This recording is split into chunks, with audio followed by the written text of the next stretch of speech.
开81亿改造的高雄前顶渔港，其中多功能运销中心，本底是去年底就要完工啊，所以一直拖到今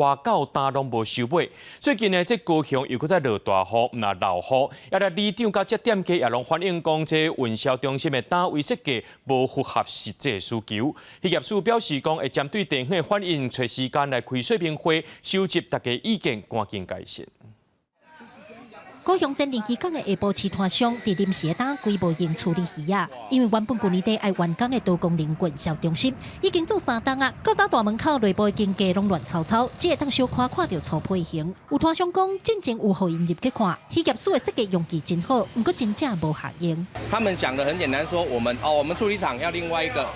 我们另外租一个，那我们卖的地方又另外一个，那是不是势必造成我们要分成2边？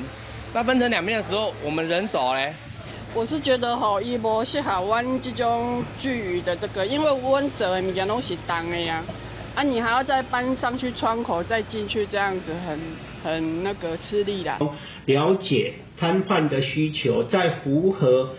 卫生安全没有打折的前提下面的部分，尽可能来去做一些修正。 渔业署大建会开说明会收集意见，才来做改善。其实前顶渔港拢总要开81亿来改造，这阵唔但运销中心的规划受质疑，外面早市化鱼啊一区要摊商反映，建筑的补强时间影响出入路线。李长讲工程用分区方式来做，不过对咧动线无好，佮有漏水的问题，因希望海洋局甲渔业署爱赶紧改善。不过因为 B 区中间有阻隔，导致 A 区跟 C 区的摊商他们在串联上面有点困难，包含要这个补货也好。 或是民众采买也好，这都有造成这个营运上面的困难。鱼市场 B 区原则上将于7月6日开放，让摊商来进场营运。届时 A、B、C 全区